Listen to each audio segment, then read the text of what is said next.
No, depende de la cultura que se vive, porque en la cultura que toca la responsabilidad. Por eso es muy difícil de participar los tiempos. Sí. ¿Y cuáles son los trematos de importancia en Colombia? Necesitas saber con qué colocar. ¿Tenías trematos? ¿Ahí está? No. ¿Quién dijo que tenía los trematos? ¿Cuáles son los trematos? A ver, ahí está la imagen. ¿Cuáles son los trematos de importancia en salud pública en Colombia? O empecemos de otra manera. Los anteriores eran hematomitos, ¿cierto? Que es lo que la gente llama, o lo que en muchos libros, sobre todo antiguos de parasitología, llaman los gusanos redondos, que son los nematemitos, gusanos redondos, o el mito redondos, o nematos redondos. Y estos son del grupo de los platemitos, que, vuelvo y les digo, las clasificaciones más rudimentarias de parasitología los llaman con los gusanos planos. Entonces, estos se dividen en dos grupos, trematos y cestos. Hoy nos toca trematos, entonces, con base en eso y en la clase que prepararon ustedes, entonces los trematos de importancia en salud pública en Colombia, ¿cuáles son? Busquen por ahí o quién se acuerda.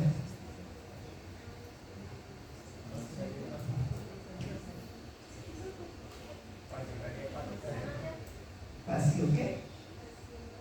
Fasciolaria no, fasciola hepática, listo, uno, y los otros dos, y bueno, el otro, porque hay uno que lo vamos a ver hoy, pero que no existe en Colombia, pero es importante en América Latina. Y el otro importante en Colombia, ¿cuál es?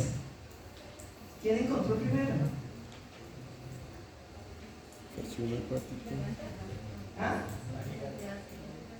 ¿Quién? Paragonius.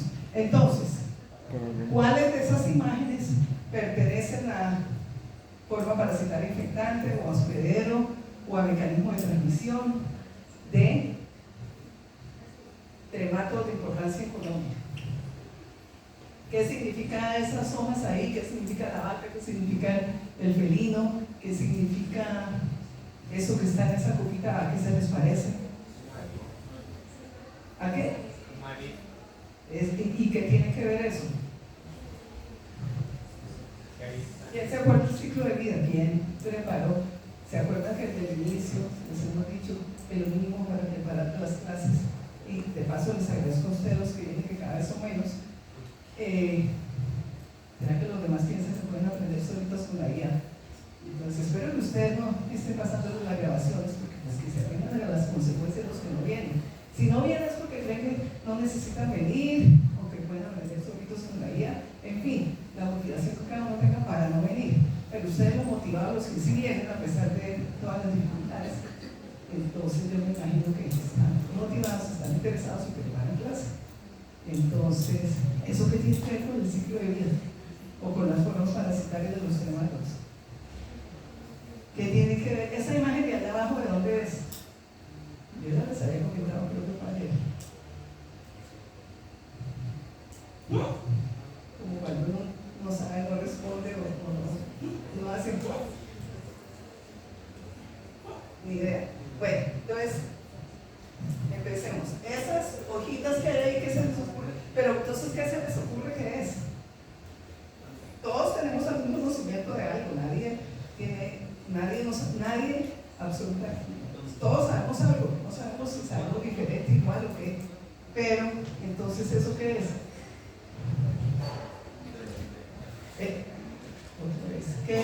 ¿O qué significa esa vaca? ¿Y qué tiene que ver en el ciclo de vida que aparece un animal?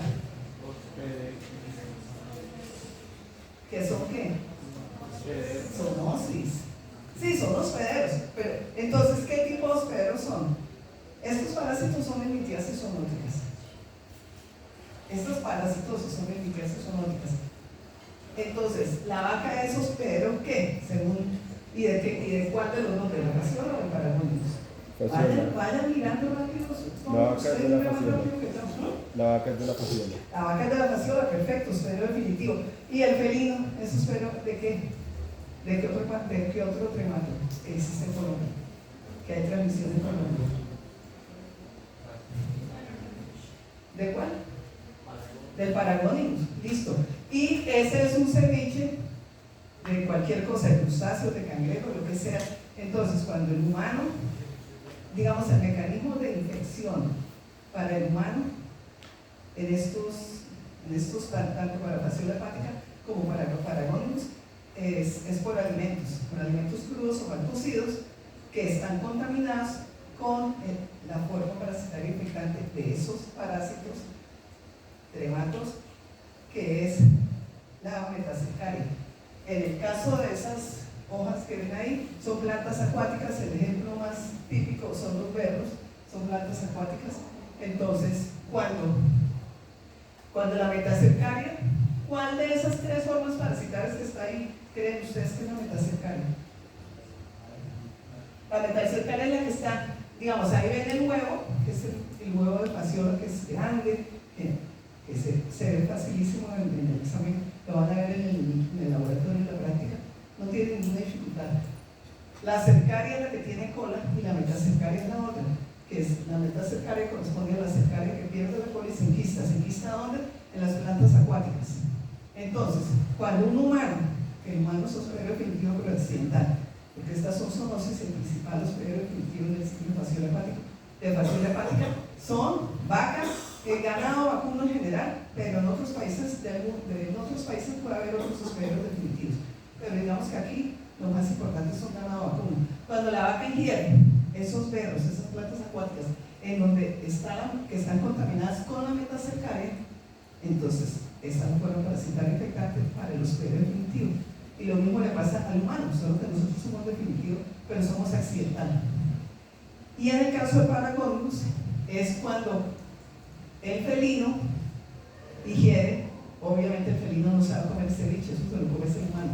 El felino sabe comer los crustáceos crudos, tampoco crudos, los crustáceos tampoco mal cocidos, los crustáceos crudos se encuentran cuando va a beber agua en las orillas de los ríos, de los riachuelos. Ahí en el ambiente selvático, en el ecosistema selvático, el felino se infecta con los crustáceos que tienen en su interior la metacercaria de Paragónicos sp. Entonces, y si es el humano el que se va a infectar con Paragónicos, entonces el humano se infecta al ingerir los crustáceos crudos o mal cocidos, que el ejemplo que ponen en los casos clínicos, en los ciclos, el ejemplo que encuentran ustedes en la literatura, en epidemiología, en los documentos que revisan, es crustáceos crudos, son crudos o mal cocidos porque son ceviches.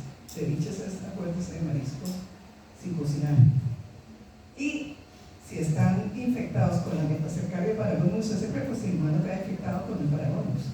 Listo. Y esa foto de allá abajo, alguien ha ido de paseo por ahí a Bolivia. Ese es el lago Titicaca, que es limítrofe entre Bolivia y Perú. Y en el lago Titicaca, los pobladores, que en gran porcentaje son comunidades indígenas, pueden estar infectados con fasciola hepática porque en esa área geográfica la fasciolasis es hiperendémica.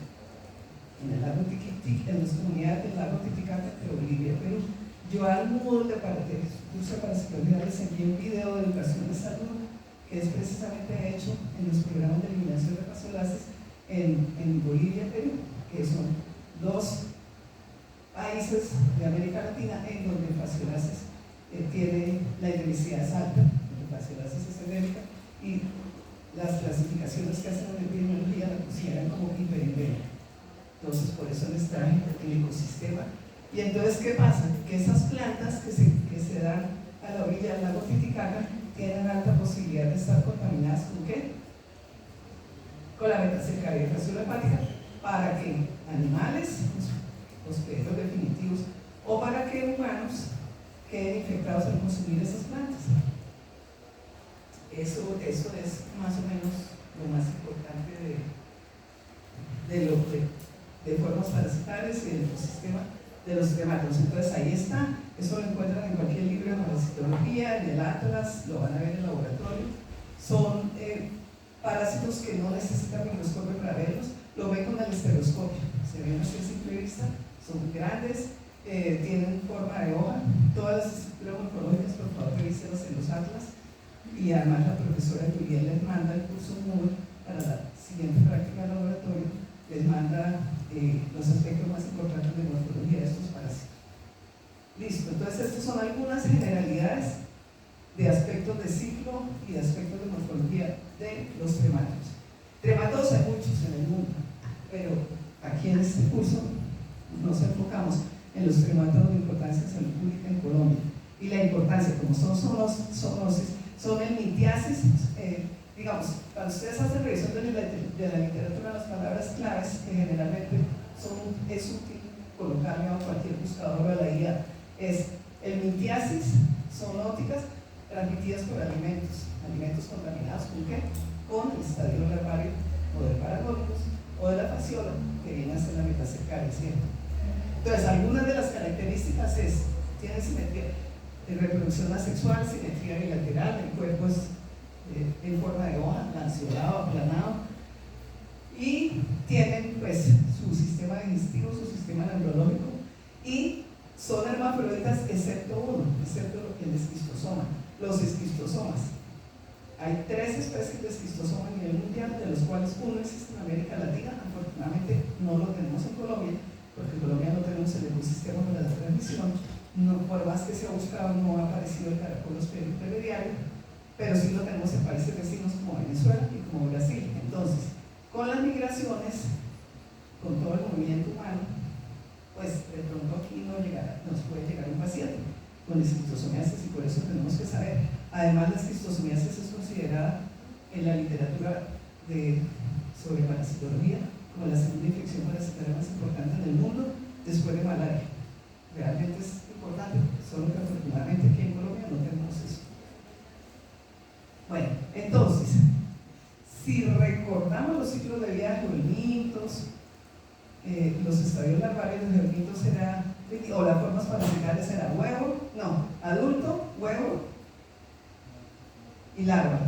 Y los estadios larvarios de los juvenilitos son dentro del huevo, por ejemplo, dentro del huevo está la L1, la evoluciona la L2, después la L3, que es la forma parasitaria infectante, después la L3 pasa por el pulmón, hace el ciclo pulmonar, evoluciona a L4 y después hace todo lo que ya sabemos que hace en el ciclo, y finalmente en el intestino delgado evoluciona a L5 adulto. Hay quienes dicen que el L5 no existe, que no es más adulto, pero todo ese recorderis es para decirles que en los trematodos, los estadios larvarios, también hay el 1, el 2, el 3, el 4, solo que no se llaman el 1, el 2, el 3, sino tienen algunos nombrecitos como vamos a ver ahora. Entonces, se llaman esporopiste, redia, cercaria, pero digamos, si uno va a hacer la semejanza evolutiva dentro del ciclo de vida es similar. También tiene adulto, estos también tienen adulto, huevo, y los estadios larvarios, solo que se llaman con diferentes nombres. Entonces, ¿qué tiene que ver eso de que, o de qué se acuerdan que los huevos necesitan eclosionar en el agua? Por ese opérculo que hay en ese huevo, que ahora lo vamos a ver, que por una extremidad se levanta y sale el primer estadio larvario, pero ¿qué se acuerdan? ¿Qué tiene que ver con para qué tienen que eclosionar en el agua? Los huevos de la fasciola. Ellos son eliminados en las heces del hospedero definitivo de una forma no infectante, y en el agua se vuelven infectantes para otro hospedero, y entonces de ese huevo, cuando ya está infectante, que madura, como ustedes dirían, los huevitos maduran en la tierra, madura o se sufre un proceso de migración de la transformación de forma parasitaria no infectante, lo hace en el agua, y entonces ahí sale el primer estadio larvario. Entonces aquí los huevos de fasciola son eliminados por el hospedero definitivo de forma no infectante, y en el agua se transforman en forma parasitaria infectante en determinadas condiciones. Si en los geoimitos se necesitan condiciones de la tierra, humedad, características del suelo, detritus, etcétera, temperatura, humedad. Aquí se necesitan características, embrionan en el ambiente acuático, y se necesitan, mientras que los geoimitos son temperaturas más o menos medias o altas, aquí son temperaturas de clima fríos. También pueden ser de climas como de 20 grados, algo así, pero en general se embriona más fácil en climas fríos, en los huevos de fasciola. Entonces, y por ahí había en los parásitos, es mejor, como siempre les he recomendado, ir haciendo semejanzas y diferencias entre todos los parásitos que vemos en este curso, por lo menos entre todo lo que tiene que ver con nematodos y con el mitos, y con el mito ya sean nematimitos o platimitos. Y también, acuérdense que hay unos parásitos intestinales que son protozoos, pero que también necesitan madurar o embrionar en la tierra. ¿Cuáles son, por ejemplo? Y no necesariamente intestinales. De por allá, el inicio del curso. Que es eliminado en las heces del hospedero definitivo de forma no infectante y embriona en la tierra, embriona en el ambiente, digamos. ¿Aquí está del toxo? El de toxoplasma, ¿cierto? Y por ahí unos oportunistas, acuérdense en la clase de la profe Miguel de la parte de ciclos de vida de los oportunistas. Bueno, entonces, mientras nosotros que vimos, por ejemplo, el ascaris y el monoxeno, estos son heteroxenos, porque tienen hospederos intermediarios y definitivos. En el ascaris es el humano, ambiente humano, ¿cierto? Por ahí hay unas sospechas y los biólogos moleculares, los que trabajan en evolución de parasitismos y todos los que hacen actualmente estudios de genoma están diciendo que ascaris es igual, no sé qué, pero hoy por hoy la transmisión de los vermitos, hay muchos argumentos, pero sigue siendo litiasis transmitidas por el suelo y sigue siendo un ciclo monoxeno. El día que se demuestren las otras cosas que están en investigación, de pronto el ascaris se vuelve zoonótico. Pero por ahora estos sí son zoonóticos y estos no son monoxenos, estos son ciclos heteroxenos porque tienen hospedero definitivo, que pueden ser uno más, y hospederos intermediarios, que pueden ser uno más. Bueno, entonces esto es lo que ya les comenté. Los estadios larvarios de ciclo de vida fasciolo hepática. Hoy, en general de tremátodos. Entonces, el miracidio sale del huevo, cuando el huevo embriona en el agua y se vuelve infectante, no sé qué, entonces sale el miracidio. Esporoquiste, redia y cercaria. La cercaria es esa que vimos en la primera imagen, y la cercaria puede ser, en el caso de fasciola cola simple, en el caso de esquistosoma, una de las características morfológicas es cola bifurcada. Y la metacercaria, que es cuando la cercaria pierde la cola, se enquista en tejido vegetal y es la forma parasitaria infectante para el hospedero definitivo. Entonces es la misma cosa que hablar de L1, L2, L3, L4, solo que tienen otros nombres. Listo, eso se ve sin microscopio, se ve con el estereoscopio, lo van a ver en la práctica. Les recomiendo, o en los atlas que tienen aquí en la biblioteca o que están aquí en el laboratorio parasitológico, los pueden pedir prestados o que ustedes los tienen, o en el atlas virtual del CDC, en cualquiera de los tantos atlas virtuales que encuentran, estudien por su cuenta las características morfológicas para que cuando lleguen a la práctica les quede más fácil. Entonces, ¿qué tiene que ver esa imagen con todo lo que hemos hablado? ¿Qué se les ocurre? ¿O qué se acuerdan de lo que realizaron para preparar la clase? ¿Qué tiene que ver eso? ¿Qué significa? Eso de pérdidas por año, el mapa de Colombia, eso que tiene que ver, ¿qué significa? ¿O qué se les ocurre? Todo eso es para decir que, si bien fasciolasis es una zoonosis, un zoonótico, un trematozoonótico, que se encuentra de transmisión en Colombia a los humanos, que se encuentra en casos en determinados lugares, como vamos a ver ahora más adelante, pero que tal vez, pues hay mucha discusión, y si ustedes hablan con estudiantes de medicina veterinaria, con profesores de medicina veterinaria, con médicos veterinarios, les van a decir que las fasciolasis es más importante en salud animal que en salud humana. Y realmente en salud animal la fasciolasis tiene una importancia grande en cuanto a pérdidas en medicina veterinaria y zootecnia. En cuanto a pérdidas, ese es el mapita de Colombia, donde dice pérdidas año, porque el ganado infectado con fasciola, el ganado con fasciolasis, pues son pérdidas para la comercialización de las carnes derivadas de ese ganado, que no únicamente es el ganado vacuno. Entonces básicamente es eso. Y ahí pues es para recordar quiénes son los hospederos definitivos. El hospedero intermediario de la fasciola es un caracol, son géneros y especies, como vamos a ver más adelante. No cualquier caracol que aparezca en cualquier lugar del mundo es hospedero intermediario de fasciola. Tiene que haber tropismo, tiene que haber determinadas, tiene que ser hospederos específicos, género y especies específicos que sirvan como para el desarrollo de los estadios larvarios de fasciola dentro de ese caracol. Entonces ahí están los estadios larvarios, la morfología, etc. Bueno, entonces ahora sí ciclo de vida. Entonces, recordar litiasis, zoonóticas, rematos, los hospederos definitivos, siempre ustedes aparecen en los ciclos de vida, cualquier ciclo de vida, video, lo que sea, les aparece un ganado vacuno porque es el principal. Pero vuelvo y les digo, en otros lugares del mundo, en donde también hay fasciolasis hepática, hay otros hospederos definitivos. Por ejemplo, por allá en África, en Egipto, encuentran que pueden ser los camellos, los hospederos definitivos de fasciola.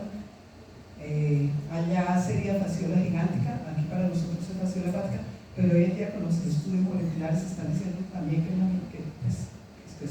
lo mismo, pero igual aquí seguimos hablando de fasciola hepática. Otros hospederos definitivos, por ejemplo Bolivia y en Perú, pueden encontrar a las, ahora se me olvidó, ¿alguien de ustedes ha ido al Perú, ha ido a Bolivia, ha ido a Machu Picchu, ha ido por allá de paseo, o de trabajo, de viaje, lo que sea? Se me olvidó. Ahorita aparece una imagen de otros hospederos definitivos en el Perú. Las llamas y las alpacas, que son animalitos que se encuentran por allá, también pueden ser hospederos definitivos de fasciola. Pero digamos que aquí, en Colombia, los estudios que se hacen de epidemiología para buscar hospederos definitivos de fasciola, aquí es el ganado. Entonces, como es hospedero definitivo, ¿qué tiene? ¿Qué forma parasitaria? El adulto, ¿cierto? Acuérdense que el hospedero definitivo, según el concepto de la primera clase del profesor Vladimir, es donde está el desarrollo de los estadios sexuales, ¿cierto? Entonces, ahí tiene. ¿Y dónde es el hábitat del hospedero definitivo? Si es fasciola hepática, el hábitat canalículo biliar. Canales biliares grandes es el hábitat preferido de la fasciola hepática, del adulto. Entonces, eliminan las heces, pero sabemos también que el humano es un hospedero definitivo, pero es lo que llamamos accidental, no es el principal. Entonces, por eso figura en el ciclo del humano. Bueno, entonces en las heces del bovino sale ¿qué? ¿Qué libera? El huevo de la fasciola hepática. Ahí está el huevo. En ambiente acuático, el huevo entonces, en ambiente acuático adecuado, con temperaturas, humedades, características del ecosistema apropiado, que ya sabemos que son principalmente climas fríos, temperaturas más o menos como de 10 a 20 y pico grados, y dicen los de ecología, los biólogos, los que estudian todo eso, que a menor temperatura más rápido se procesa la embrionación, es decir, que madure y que de ahí pueda salir el miracidio. Pregunta. Creo que una pregunta del ecoloquista allí en ese ciclo no aparece o es otra cosa. Creo que en ese esquema se saltaron los ecoloquistas, no lo dibujaron, pero sí existe. Es un error ahí del esquema. Bueno, entonces, del huevo sale el miracidio, sale del agua, en ambiente acuático, el miracidio ciliado, y nada para buscar el hospedero apropiado, que es el caracol. Y eso tiene un tiempo, eso no es que se pueda quedar horas y días, no, creo que es máximo como 24 o 72 horas las que tiene el caracol.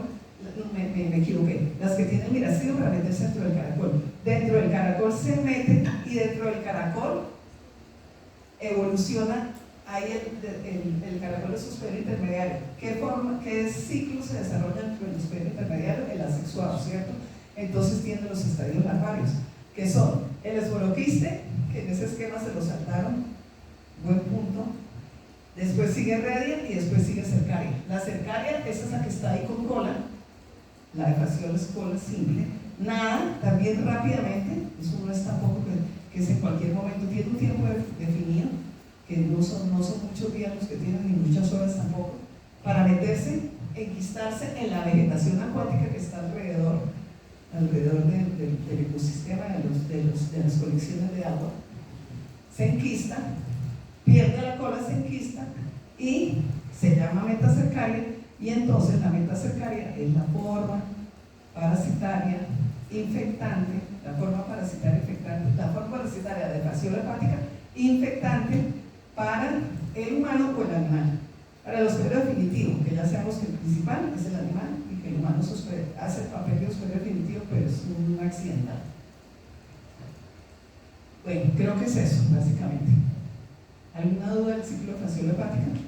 ¿O qué? Ahí me faltó una cosa, pero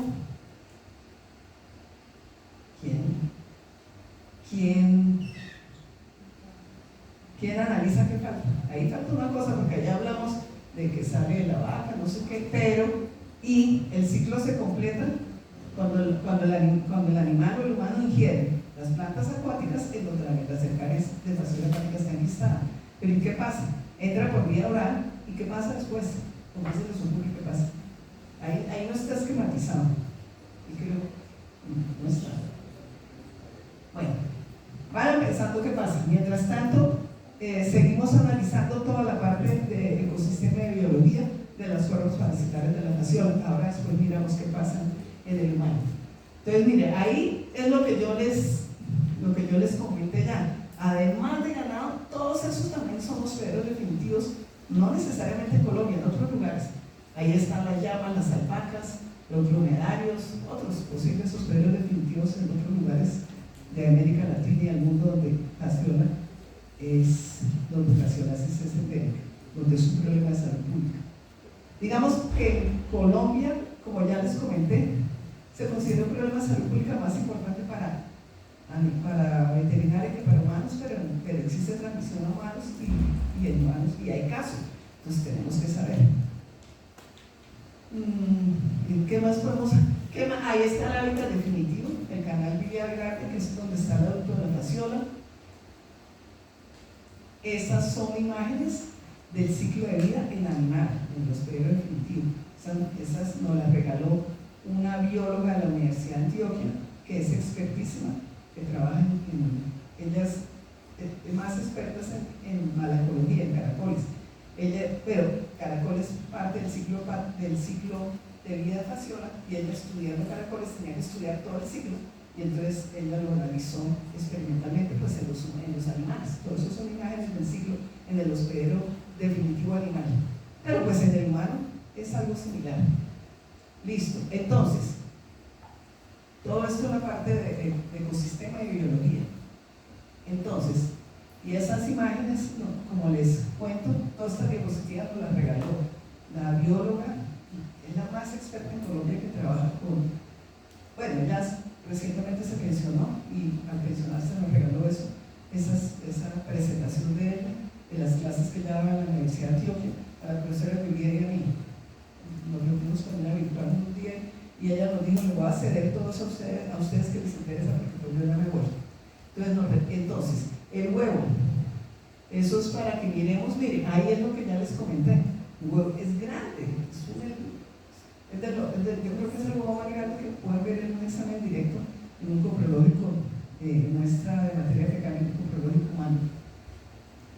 De esa extremidad anterior, pues como una tapita, sale el opérculo, y por el opérculo que sale el miracidio. Entonces miren, ahí está lo que les decía: condiciones del ambiente para que eclosione y salga el miracidio. Ambiente acuático, aerobio, temperatura más o menos como de 10 a 30, el pH más o menos como de 4 a 9, y miren la cantidad de adultos que pueden finalmente salir de cada huevo. Bueno, eso es lo que les comenté. ¿Quiénes son los hospederos intermediarios de fasciola hepática? Son caracoles del género Limnea, por lo menos aquí en Colombia. Todo eso es el estudio que hizo ella en la Universidad de Antioquia. Ella duró gran parte de su vida académica estudiando solo fasciola. Entonces, las especies que ella encontró importantes en Colombia son esas que están ahí. Y miren, ahí está la distribución de los hospederos intermediarios en el mapa de Colombia. Entonces, ¿dónde se imagina uno que va a encontrar casos de fasciolasis hepática en animales o en humanos? Pues donde haya el ecosistema, donde haya el hospedero definitivo, donde haya el hospedero intermediario específico para que se desarrollen los estadios normales de fasciola, porque sin eso nunca va a salir la cercaria y nunca va a aparecer la metacercaria. Entonces, es importante conocer eso, es lo que llamamos geografía médica. Es importante conocer todo el ecosistema del ciclo de vida de fasciola, porque en esos lugares es donde uno se imagina que puede haber casos humanos y que hay transmisión a animales, y de animales que hay transmisión, ya sabemos que son zoonosis. Entonces son Columella cubensis. Bueno, eso nosotros no somos biólogos, no tenemos que saber exactamente cuál es el género y la especie, pero por lo menos acordarse del género. Y entonces, mira, ahí están las características del hábitat acuático: agua de corriente lenta, no son los grandes ríos con gran corriente, sino son más bien colecciones acuáticas pequeñas y de corriente lenta, riachuelos, medio lagos. Por eso el lago Titicaca, por ejemplo. Entonces, eso es importante.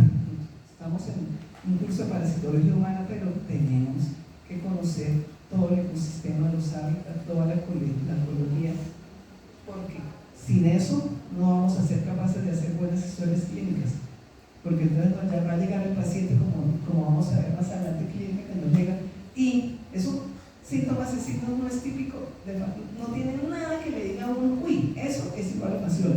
Pero si uno sabe hacer la historia clínica, si uno recuerda el ciclo de vida, si uno recuerda el curso básico de parasitología, puede hacer la integración básico-clínica, puede más adelante, cuando le lleguen los pacientes de pronto, o si se van a trabajar a zonas de Colombia donde haya posibilidad de haber transmisión de fasciola, pues pueden hacer una buena historia clínica y pueden sospechar y pueden pensar que tal que sea fasciola y le piden el método diagnóstico apropiado.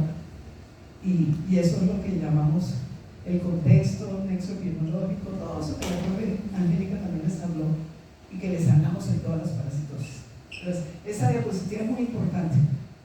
Y pues, si no le han tomado fotos, es así interesante, porque de verdad, eso no creo que lo encuentre fácil en cualquiera. No sé si le preguntan a la guía. Lucelena Velázquez se llama, por si acaso quieren buscar información de los trabajos, las publicaciones de ella.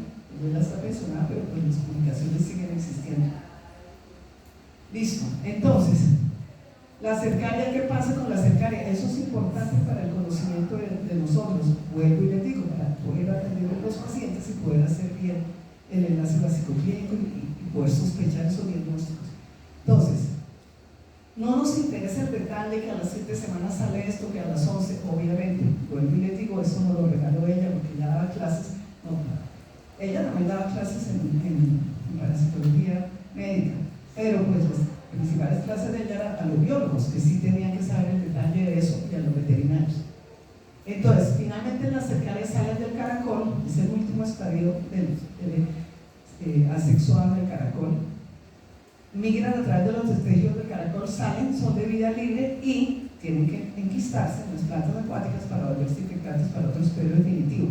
Eso es importante, eso que está ahí, en contacto con superficies duras se enquistan y pierden la cola. Entonces, generalmente se enquistan en las plantas acuáticas.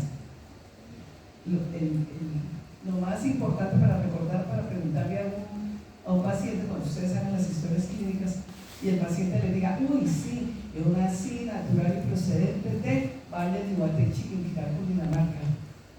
Yo soy agricultor, yo vivo en el campo, vivo en la vereda, no sé qué, de por allá cerca de Guaté, de por allá no, porque de por acá, bien cerquita acá. Y entonces sí, yo tengo el hábitat, yo tengo los hábitos de comer verduras, los berros, sí, y ustedes le dicen, ay, por allá cultiva, pero sí, tenemos cultivo de berros y no sé qué. Bueno, y ahí, si se los ingieren crudos o mal cocidos, porque digamos que a una lechuga, ustedes la lavan con agua limpia, porque si la lavan con agua contaminada no sirve, y de pronto le pueden quitar los huevos de Ascaris y de triquiles que están pegados a la lechuga. Pero resulta que la metacercaria de la célula parca está enquistada entre el tejido vegetal, llámese berro, llámese otras plantas acuáticas. Entonces el simple lavado no le va a quitar la metacercaria. La metacercaria está por dentro, está dentro del tejido vegetal. Entonces tienen que, en educación en salud, si ustedes van a trabajar allá en lugares donde haya fasciolasis, donde ustedes, porque cuando ustedes van a hacer rural internado, tienen que averiguar de qué se enferma la gente en ese lugar, que se muere, porque qué es lo que pasa allá con la salud pública. Entonces ustedes ya van a llegar sabiendo que al comer berros donde tengan la metacercaria les puede dar fasciola. Entonces ustedes le preguntan al paciente, oiga, y entonces usted le gusta comer esto, y cuando hace la ensalada de berros, usted los berros los cocina o los come como. Esto es lo de educación de salud que todos los profesionales del área de salud, llamemos los médicos, enfermeras, odontólogos o lo que sea, todos los de salud tenemos que saber. Entonces, eso es importante. Entonces esa metacercaria se adhiere no solo a los tejidos vegetales, sino también es lo que los expertos llaman metacercarias libres en el agua, porque se pueden adherir a las algas acuáticas, solo que esas no se ven con el ojo. Digamos, uno ve ahí, sí, los berros y los cultivos de berros y los vegetales acuáticos, el pasto, que es lo que come la vaca, por ejemplo, pero pues uno a las algas las tiene que ver con microscopio. Pero eso es importante, porque en la historia clínica también hay que preguntarle al paciente, bueno, ¿y usted de dónde beben el agua? ¿Ustedes tienen acueducto? ¿Ustedes beben agua filtrada? Porque si beben el agua de esos ecosistemas donde están los caracoles y donde salen las cercarias, entonces se puede beber ¿qué? ¿Qué se puede beber? La famosa metacercaria libres en el agua. Entonces, por eso el mecanismo de infección para el humano es la vía oral, pero pueden ingerir. Lo más frecuente y lo más importante y lo que uno no puede olvidar es la ingestión de plantas acuáticas en donde está enquistada la cercaria. La cercaria enquistada se llama metacercaria. Pero también hay que preguntarle al paciente, porque acuérdense que las ciudades son enfermedades desatendidas y se relacionan con pobreza, con falta de producto alcantarillado, etcétera, etcétera. Y también es importante lo del agua, porque se pueden ingerir las metacercarias que están en el agua, que están libres en el agua. Mire, ahí está todo lo que les acabo de explicar, para que lo vuelvan a mirar. A todo eso, si quieren, sáquenle. A los que les interesa, pues la parte biológica y la parte ecosistémica, el ecosistema. Entonces, ahí está más detallado todo lo que les acabo de comentar. La metacercaria de evasión hepática es la forma infectiva para el posterior definitivo. Pues somos mamíferos, seamos humanos o seamos animales. O sean animales, pues. Y miren lo que dice, que es lo que acabamos de comentar, y eso está súper documentado. Eso empezaron a discutir los expertos hace, no sé, como 20 y pico de años, precisamente unos biólogos y unos expertos en fasciolasis por allá. Esos estudios originalmente los hicieron en Bolivia, en el lago Titicaca y en el Perú. Empezaron a decir, no, es que no solamente son los perros, es que la historia clínica también hay que preguntar si el agua y si no, todo eso que les acabo de comentar. Por eso, porque ya pudieron, por estadísticas y por todos esos estudios, el 16% se enquistan en la superficie del agua. Y cuando uno profundiza o cuando uno revisa todos esos estudios de ecosistema y de biología, lo que dicen en las discusiones de esos trabajos es que sí, es que se enquistan en las algas acuáticas. O, como dicen, quedan libres en la superficie del agua. Entonces, eso es importante recordar también para atender a los pacientes. Entonces, ahí están los famosos berros. Ahí está, arriba está la ensaladita de berros. Recuerden, no es suficiente lavarlos para que se les vaya la metacercaria. La prevención es, de verdad, comerse, si les gustan mucho los berros, pues comérselos cocidos, en guiso, o como los quieran hacer. Pero acuérdense que yo no me acuerdo si yo tengo aquí unos casos clínicos que yo revisé. No, ahorita miramos a ver si, porque lo voy cambiando cada semestre, voy actualizando, quitando y poniendo cosas diapositivas según vaya evolucionando también la información. Pero hoy en día que a todos nos gusta, o a muchos nos gusta, las bebidas esas, ¿cómo se llaman? Las bebidas con jugos de una cantidad de vegetales y de pepino y ¿cómo es que se llaman esas bebidas? Los batidos, sí, pero eso tiene otro nombre, de detox o no sé qué digamos. Bueno, eso en todo caso solo venden en muchos lugares. Y entonces esos son, si se les ocurriera hacer esas bebidas con berros, porque yo sé que le meten espinaca y le meten pepino y un jugo de esos vegetales, los jugos verdes que llaman. Y si le metieran eso y estuviera la metacercaria, entonces también podría ser un mecanismo de infección. De hecho, por ahí lo discutieron en algún caso por allá que apareció. No sé si lo tengo todavía. Bueno, después miramos a ver si aparece. Entonces, esta es la parte que me faltó decirles de lo que pasa en el humano. Acuérdense que el humano es súper efectivo, pero el animal también. Entonces es similar lo que pasa. Desenquista en el intestino y atraviesa la pared del intestino, cae a cavidad abdominal y ahí empieza a irse al hábitat definitivo, que es la vía biliar. Pero ahí lo vemos mejor. Entonces, ¿quién de ustedes le encantó el curso de inmunología de cuarto semestre? ¿Como para a ninguno? Ah, no, sí, qué bueno. Porque es que esto es importante, la inmunología parasitaria. Por eso es que el curso de inmunología es el prerequisito para parásitos. Porque ahí en ese esquema, que no podemos profundizar ahorita porque no tenemos un montón de tiempo, ahí en ese esquema está toda la respuesta inmune o toda la interacción parásito-hospedero en fasciolasis, que ustedes ya saben que la interacción parásito-hospedero depende de factores parasitarios y factores del hospedero. Entonces, factores del hospedero, ¿cuáles serían? Según el curso que ustedes se acuerdan de inmunología. Un montón, ciertos factores genéticos, bueno, y otros. Factores del parásito, empezando porque si recordamos el ciclo de vida, hay muchos estadios larvarios, o no tantos estadios. Los estadios larvarios interactúan con el caracol, pero hay el que interactúa con el humano sería la puerta de entrada, que es la metacercaria, ¿cierto?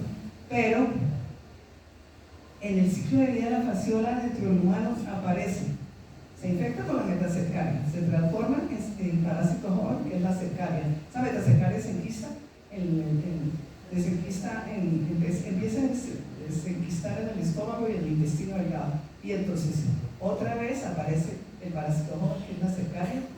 Entonces es otro estadio. Y esa migra, esa atraviesa peritoneo, toda esa cosa, y finalmente busca el canal hepático, evoluciona a adulto. Entonces imaginen, entonces vean que son varias formas parasitarias que tienen los estadios parasitarios al interactuar con el sistema inmune. Todo lo que ustedes se acuerdan de inmunología, mucho más que yo, lo acabaron de ver hace poquito. Los antígenos, hay antígenos de la metacercaria, antígenos de la cercaria, antígenos del parásito joven, antígenos del parásito adulto, y esos interactúan con ¿qué? Pues con receptores y con todo lo que ustedes ya saben de la interacción parásito-hospedero, y eso es lo que está esquematizado en esas 4 circulitos. Entonces se los dejo ahí para que ustedes vean y recuerden los tipos de interacción, respuestas a la interacción parásito-hospedero. Entonces no es tan fácil. ¿Y eso para qué sirve conocer?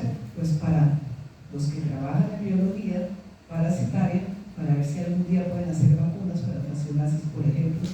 También análisis de todos esos antígenos y de todas esas respuestas de interacción parásito-hospedero. ¿Para qué sirve?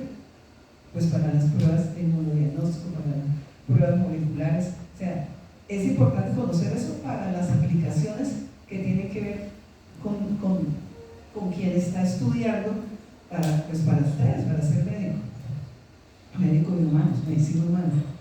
Entonces, ahí está la metacercaria. Entonces la metacercaria entra por vía oral, desenquista, atraviesa la mucosa del intestino, cae a la cavidad abdominal, primero al peritoneo, después llega a la cápsula hepática, migra por la cápsula hepática, porque tiene que buscar el canal biliar, que es el hábitat definitivo, va evolucionando a parásito adulto, llega al canal biliar, ahí es el hábitat definitivo y ahí se establece y ahí puede durar años viviendo. Y en el canal hepático, ¿y qué pasa en el canal biliar? El adulto, ¿qué hace?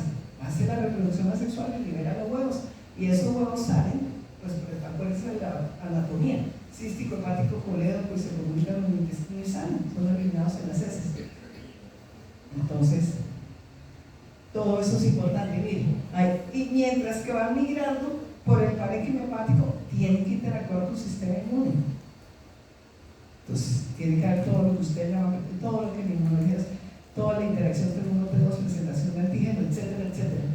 La interacción con los eosinófilos y entonces, si ustedes van a buscar en un cuadro hemático en fasciolasis, es una de las parasitosis que puede producir altas eosinofilias. Eso es importante porque hace parte de la sospecha diagnóstica, porque en la interacción parásito-hospedero tiene que ver con la respuesta de los eosinófilos. Entonces puede producir altas eosinofilias, esas se encuentran principalmente en la fase aguda. Hay factores de evasión de respuesta inmune ¿Quién se acuerda? ¿Quién quiere comentar para todos algún factor de evasión? Mimetismo antigénico, el desbalance T1, T2, etc. Y finalmente, ya el parásito adulto queda viviendo en el canal biliar. Y ahí, algunos atribuyen la anemia, algunos dicen que la anemia puede ser una manifestación importante de fasciolasis y es por factor mecánico, según esos. Y si ustedes quieren profundizar patogenia y virulencia, ahí está la bibliografía. Es una bibliografía que es relativamente reciente, de 2021. Es muy bonito ese documento, se lo recomiendo a los que les interese profundizar en ese aspecto. Bueno, entonces ahí está la pasión. ¿Qué hora es? Para calcular el tiempo. Listo. Ahí está la fasciola del canal biliar, lo más importante del día de hoy es fasciola. Bueno, entonces, cuando empezamos dijimos que había muchos trematos en el mundo, pero que en Colombia los importantes eran fasciola y paragónicos. Ahí están otros importantes. En general ocasionan 2 millones de años de vida perdidos por discapacidad. El humano se puede infectar por el consumo, son trematos de transmisión alimentaria, como ya les comenté. El humano se puede infectar por consumo de peces que tienen la larva, que tienen el estadio larvario parasitario infectante, de crustáceos, que es el ejemplo de paragónicos, de verduras crudas, que es el ejemplo de la fasciola, los berros o otros vegetales, donde pueda estar la metacercaria y la fasciola, que albergan las larvas del parásito. Alcanza la mayor prevalencia en Asia, Oriental y en Sudamérica. En Sudamérica nos interesa fasciola y paragónicos, pero en Asia hay otros, que es lo que nosotros llamamos, y cuando los infectólogos de aquí en la universidad, los que están haciendo residencia en infectología, vienen acá para parasitología a hacer pasantía, ellos sí tienen que volver a estudiar esto de hoy de ustedes, más todos los trematos raros que eventualmente pueden llegarles pues, a ellos, para que ellos hagan la evaluación del caso, porque aquí hemos tenido trematos raros de los que vienen de otros países, de turistas o por las migraciones o bueno, por otros factores de movilidad humana. Ahorita solo los vamos a mencionar, pero entonces los trematos pueden causar enfermedades en general, causan enfermedades hepáticas o pulmonares. El hábitat definitivo de fasciola hepática, pues ese es canalículo biliar, y el de Paragónicos SP es pulmonar. Entonces, en general causan enfermedades hepáticas o pulmonares. Y ahí está, para que ustedes, es un resumencito que hicimos los profes de este curso, para que ustedes conozcan los otros trematos que existen. ¿Cuál es el parásito? ¿Cuál es el mecanismo de infección? ¿Y cuáles son los hospederos definitivos? Entonces ahí está lo que les comenté, la fasciola gigantica. Ahí está el paragónico, los cangrejos, en fin. Entonces no solo tenemos fasciola y paragónicos, tenemos todos esos, pero pues esos son clonorchiasis o pistorchiasis son de Asia, pero fasciolasis y paragoniasis sí nos toca a nosotros saber que existen y dónde están, dónde los podemos tener. Bueno, entonces son datos generales. Vuelvo y les recomiendo todas estas helmintos, sean hematelmitos o platelmitos, ustedes los encuentran cualquier cantidad de información actualizada, muy bonita, con esquemas, con videos, con educación en salud, con un montón de información en las páginas de enfermedades desatendidas. Les recomiendo mucho.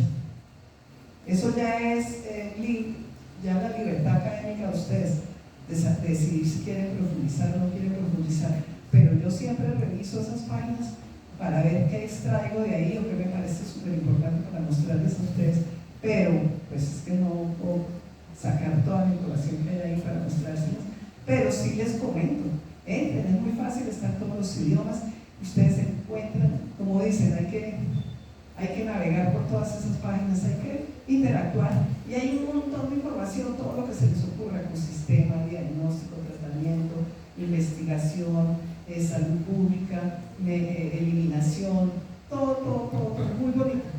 Y esa información es sacada de esas páginas. Entonces, en Sudamérica, los lugares donde hay transmisión de fasciola son esos países, principalmente lo más importante, Bolivia y Perú. En Colombia hay casos aislados, no es que sea altamente frecuente, pero pues existen casos y existen lugares, como ya les mostré en el mapa de los hospitales intermediarios de la bióloga. Y una cosa importante, como son enfermedades desatendidas, en los lugares donde hay fasciolasis también puede haber litiasis, también puede haber amibiasis, también puede haber giardiasis, porque pues existen las mismas condiciones de pobreza, de déficit donde no hay necesidad básica satisfecha, donde no hay acuerdo alcantarillado. Todas estas infecciones de mitos y protozoos tienen determinantes, lo que llaman determinantes. ¿Se acuerdan? Ustedes tienen eso en la clase de salud social, medicina social, donde ¿quién se acuerda de esas clases? ¿Cuáles son los determinantes socioambientales? ¿Se acuerdan? Pero sí se acuerdan del término que les hablaban, que había todos esos determinantes. Entonces, todas estas infecciones parasitarias comparten esos determinantes. Hay algunas especificidades y para eso uno recuerda el ciclo. Entonces uno se acuerda que el fasciola es el berro, que el paragonus es el cangrejo, pero comparten muchos determinantes comunes. Y como comparten, entonces también se puede encontrar coinfección y comorbilidad. Ustedes tienen claro que es coinfección y comorbilidad, ¿cierto? Listo, eso es del curso de epidemiología.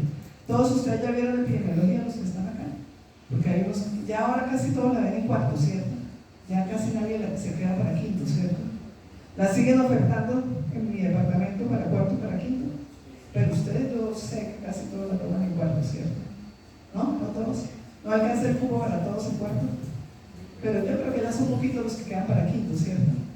Entonces, ojalá algún día se las oferten solo a cuarto, porque es que a nosotros nos interesa que ustedes lleguen a quinto con todos esos conceptos básicos. Bueno, ahí está, todo eso de esas páginas.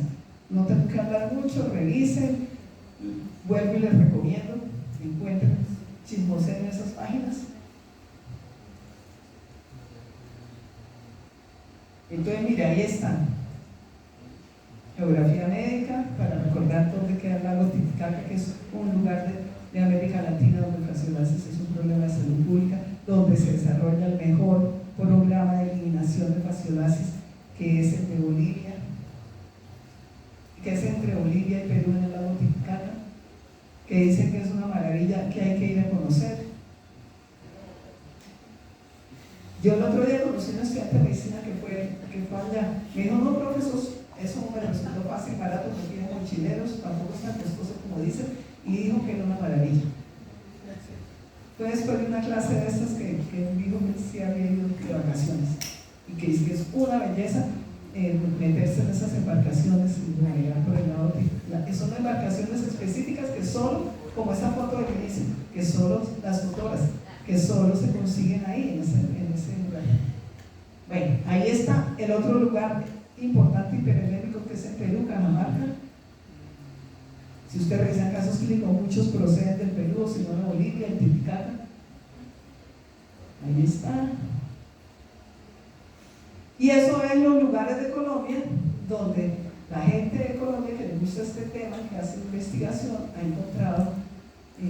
Nosotros en este grupo de parasitología hemos hecho estudios con muestras del altiplano cundiboyacense, y de hecho con algunas muestras la profesora Consuelo, que ya fue de nuestro grupo y ya se mencionó, estandarizó las pruebas de inmunodiagnóstico para la infección hepática.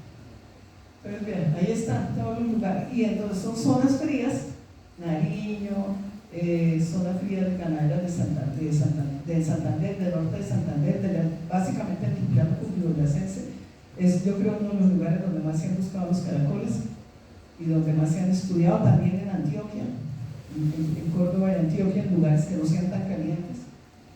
Entonces, bueno, y ahora sí vámonos para la clínica. Síntomas y signos.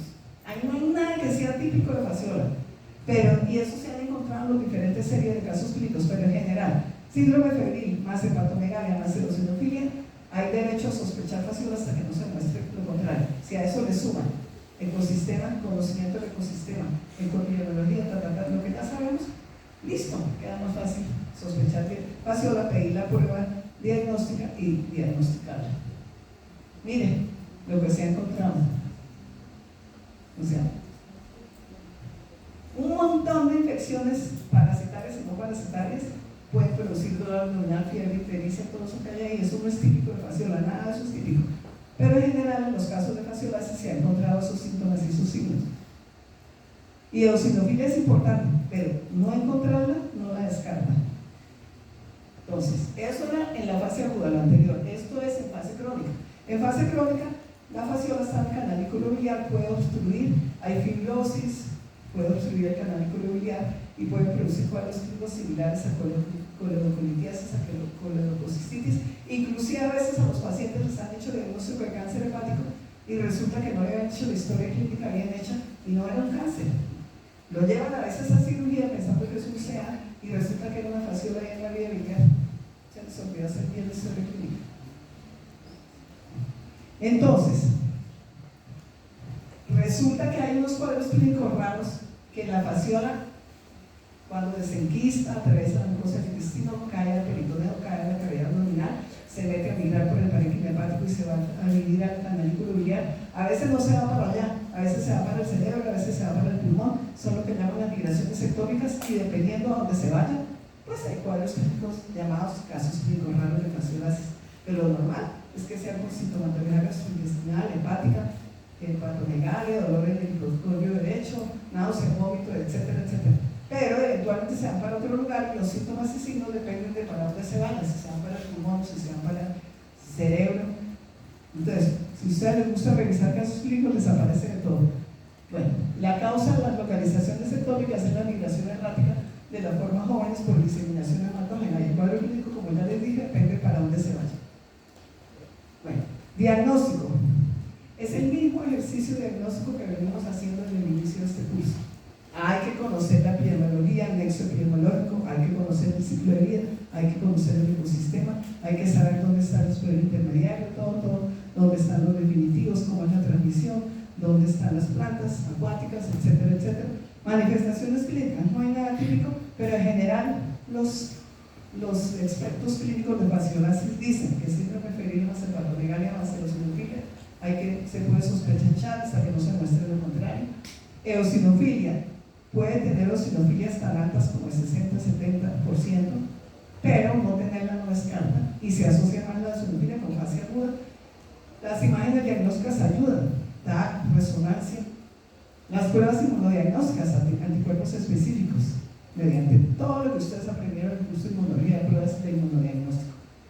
En un coprológico, que es lo más fácil, aparece ¿qué aparece en el coprológico? El huevo de la fasciola hepática, lo van a ver en el laboratorio. Y pues ahora se puede usar electroforesis y PCR se está usando para todo.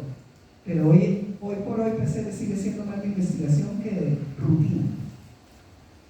Bueno, el control nos queda fácil porque ya tuvimos ayer los aspectos básicos de estrategias de eliminación de enfermedades desatendidas, que son quimioterapia, educación de salud, saneamiento ambiental, por lo que son enfermedades desatendidas, participación comunitaria. Pero entonces, en fasciola, en fasciola usaban también el control biológico con caracoles. Pero ¿qué dijeron los ecologistas y los biólogos? No, porque lo que hacían era quitar del ecosistema los caracoles hospedos intermediarios de la fasciola y repoblar con otros, pero hacían daño ecológico, entonces eso ya no se usa. Así aparezca en algunos documentos que ustedes revisen, eso ya no se usa. Esto es lo que se hace para eliminación de los programas de fasciolasis. Les recomiendo leer el programa de verdad, el programa de eliminación de fasciolasis en las páginas de enfermedades atendidas, está explicado muy bien. Quimioterapia, se usa triclavendazol en dosis única. En la clase de sexto semestre vamos a volver a hablar de eso. Saneamiento ambiental, entonces acueducto alcantarillado para que los humanos infectados no necesiten defecar en la tierra y eliminar los huevos de fasciola. Obviamente a nivel del ganado diferente, ahí es que tratar de no ingerir el agua de esos lugares donde se desarrolla el ciclo, donde están los caracoles. Saneamiento ambiental incluye todo el producto de alcantarillado, necesidad de las casas, que dejen de ser insatisfechas y se vuelvan satisfechas. Educación de salud, básicamente lo que ya les expliqué, de decirle a la gente, si va a comer perros, pues mejor no se los coma crudos, cocínelos. Participación comunitaria siempre se necesita para todo. Listo. Y eso es Eso es de las páginas de enfermedades atendidas también. Es el programa más grande del mundo de distribución de la quimioterapia masiva para fasciolasis. Es súper interesante, hay videos de educación de salud, hay todo lo que quieran. Eso es una ficha de un congreso hace muchos años, solo para recordar las comunidades afectadas, los hospitales definitivos, los intermediarios, el medicamento, Un video de educación de salud para que ustedes lo busquen, ese es extraído de esas páginas. Casos clínicos, que a mí me gusta revisar. Esa era la que les estaba buscando cuando les hablé de los jugos vegetales y de las ensaladas de otras cosas, no solo de berros.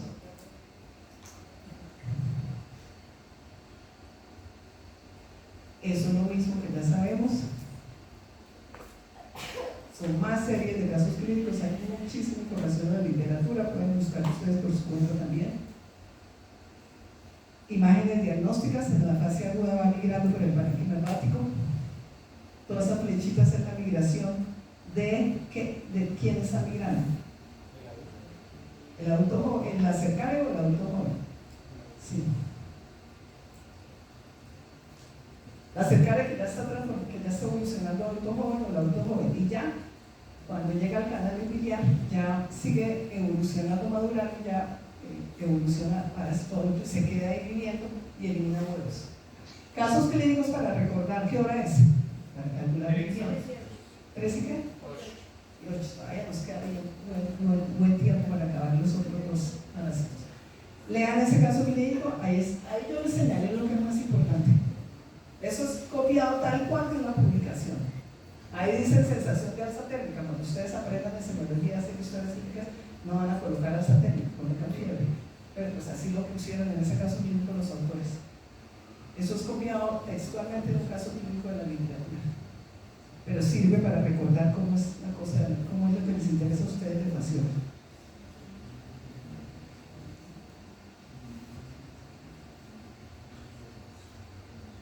Eso es del Perú.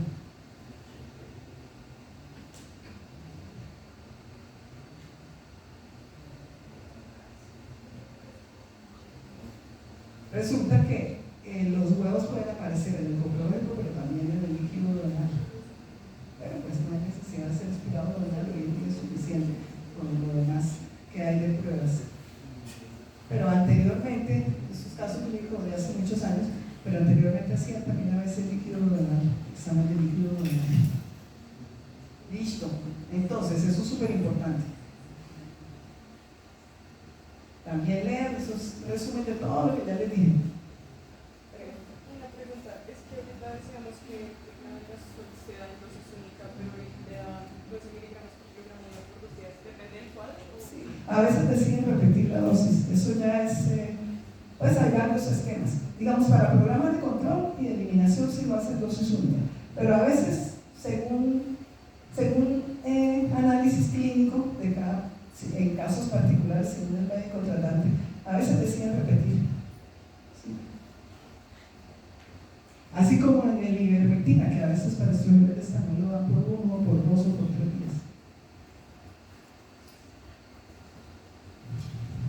Pero esto es importantísimo. Clínica, eosinofilia, antecedente epidemiológico de consumo de berros o otras verduras que puedan estar contaminadas con la metacercaria resultan elementos de vital relevancia para establecer un diagnóstico oportuno. Y eso es una conclusión de una de las publicaciones en la discusión de los artículos. Por eso es tan importante, y a mí siempre me ha parecido que la parasitología se puede aprender de una manera agradable y fácil a través de revisión de casos clínicos. Por eso siempre al final les traigo casos clínicos. Entonces, miren, la importancia del antecedente epidemiológico, ¿qué es lo que se les olvida en las historias clínicas? Yo he revisado casos clínicos de fasciola que han sido diagnosticados en Europa, en Estados Unidos, y resulta que generalmente lo que yo he encontrado es que la primera sospecha diagnóstica sea hepático. Y después de que en la cirugía lo que les aparece no es lo que se imagina. Después de que el patólogo le dice, no, eso no es ningún CA, miren el bicho que apareció. Miren, ¿eso qué es? A veces ni saben que es un parásito por allá, porque eso no es importante por allá. Y entonces, por allá, y entonces ahí sí hacen al revés. Entonces, ay, usted ha viajado, usted dónde nació, de dónde viene, usted ha ido a Bolivia, usted ha ido a Brasil, a Colombia, a Perú, a no sé qué, usted come veros, usted... Aquí tenemos que hacer la historia al derecho. Y si en la historia ustedes, cuando lleguen por allá a clínica, allá en todo lo que les va a tocar hacer con sus profesores de clínicas y les presentan en las revistas de historia y ustedes leen la historia, y ustedes no encuentran ningún dato, ustedes tienen derecho como estudiantes después de haber pasado por este curso. Oigan, para infecciones parasitarias es muy importante preguntar el consumo de alimentos, que se crudos, que se van cocidos, que de dónde vienen, que los viajes, que el ecosistema, que todo eso. Eso ayuda mucho y evita costos innecesarios y hospitalizaciones innecesarias y estrés innecesario en la familia. No es lo mismo que digan usted tiene fasciolasis hepática o usted tiene un cáncer hepático. ¿Listo?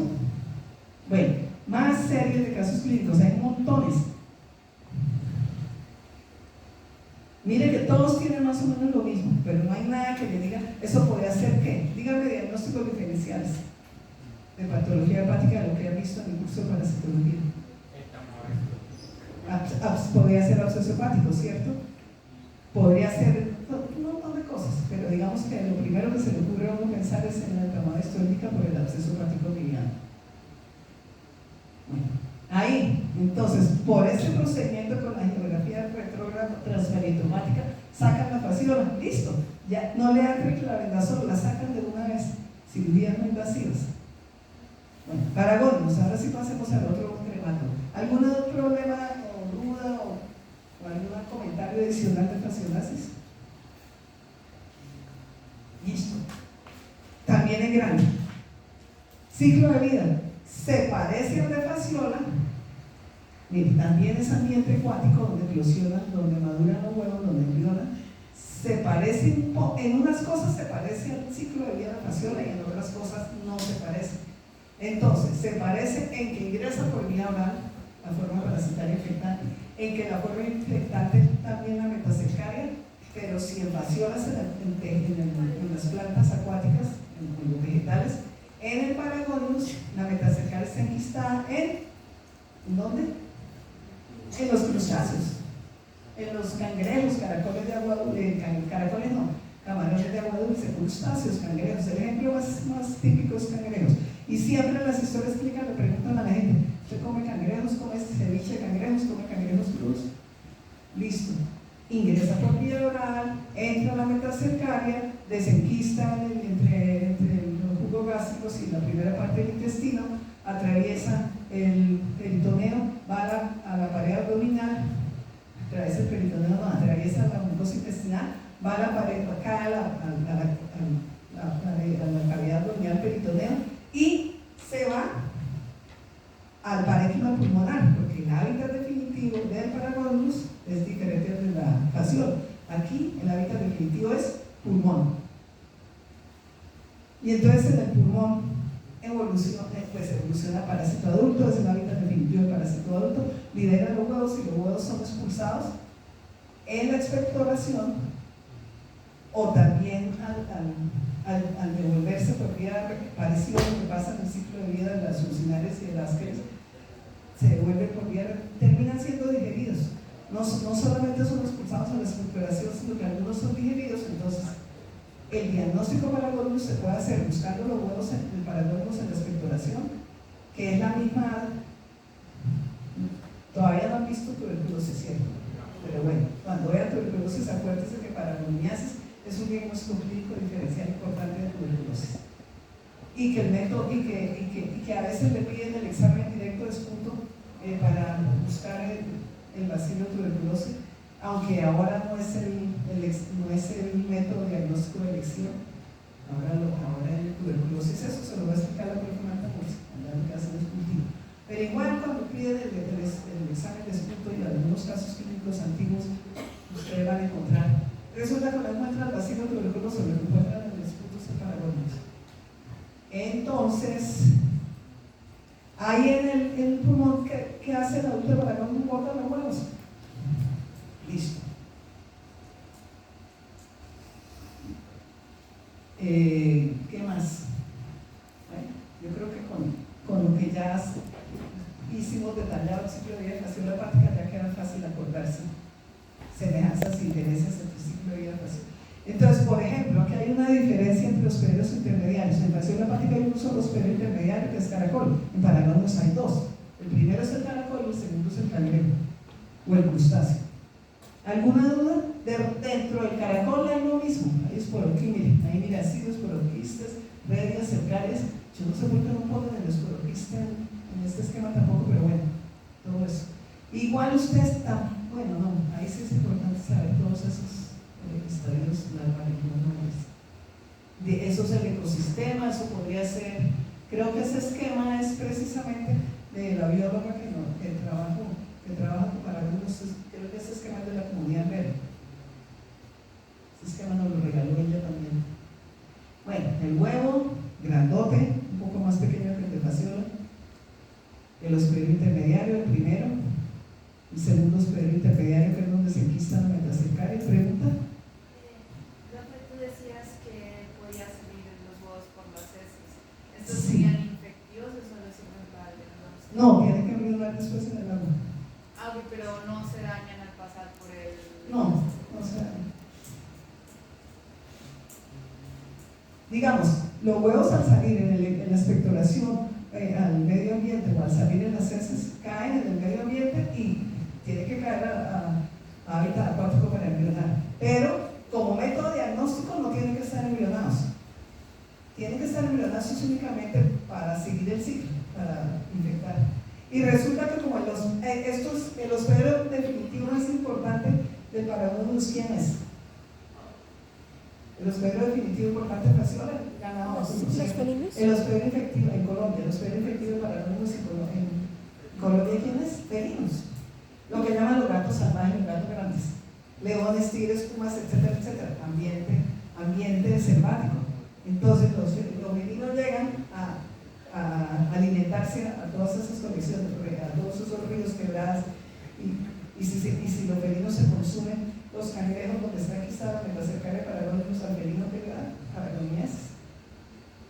Y al humano pues también, el felino se lo come así el cangrejo, el humano se lo come crudo o se lo come ceviche. Listo. Otros hospederos definitivos. Eso es para despertarnos. A veces se le va el sonido de eso, pero siempre lo poníamos en clase para despertarnos porque yo he estado sentada así con ustedes y no es fácil estar despierta 2 horas, estar uno concentrado 2 horas seguidas. Bueno, diferentes especies, eso les recomiendo leer en su libro de Botero. No necesitamos hablar mucho aquí de eso porque en su libro de Botero está muy bonito todo el estudio del foco, el estudio del foco en Vera de Paragonimus, que lo hizo la Universidad de Antioquia. Parte de los investigadores es la que les comenté, la profesora Lucilena, reprodujeron el ciclo en laboratorio pues, en gatos, no se pueden ver felinos en laboratorio, lo hicieron en gatos, y estudiaron el Paragonimus en el ambiente, el ecosistema, los caracoles, el hospedero definitivo, los casos en humanos. Hay publicaciones de casos en humanos, ahorita tengo algunos, y descubrieron una nueva especie que se llama Paragonimus temperae. Es un estudio epidemiológico súper interesante para comunidades en Colombia. El foco de la comunidad vera. Les recomiendo, en su libro Botero está perfecto. Y en otros lugares también hay casos. Caso de Colombia publicado en New England. Eso para que le publiquen a uno algo en New England, tiene que ser algo así de extraordinario. Bueno, lean, que eso no se los pongo para que ustedes, con mi estrategia didáctica, que es siempre asociar con casos clínicos para recordar lo importante para un estudiante de medicina humana. Eso es de una publicación del grupo de la Universidad de Antioquia.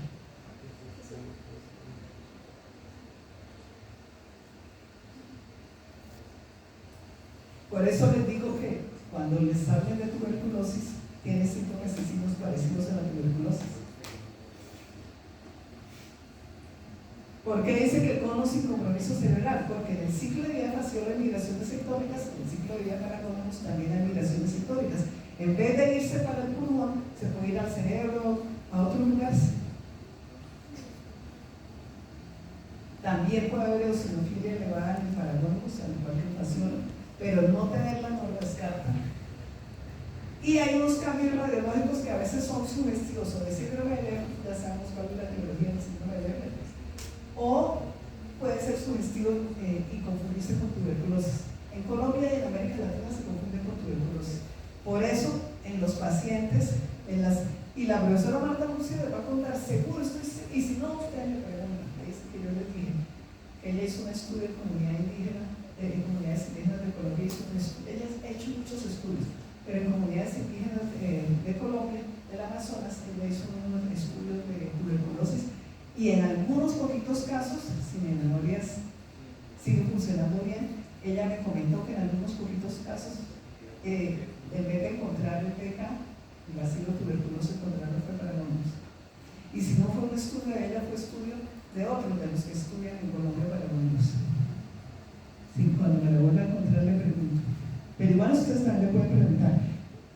El diagnóstico clínico diferencial más importante para agonimias, no se les puede olvidar en Colombia, es tuberculosis. Listo, para recordar síndrome de Leber. Otro cuadro, todos son de Colombia, entonces es importante que ustedes conozcan qué hay en Colombia. Que aunque no es tan frecuente la paragoniasis, aunque tampoco es tan frecuente la fasciolasis, pero hay casos, les pueden llegar.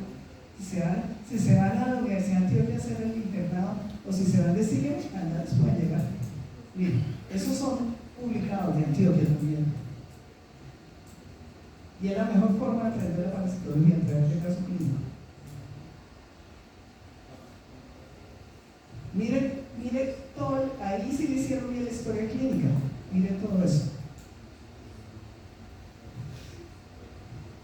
Mire esa niña de 2 añitos, todo lo que tenía. Miren bien todo lo que tenía esa niña con solo 2 años. Tenía antecedentes de tuberculosis pulmonar.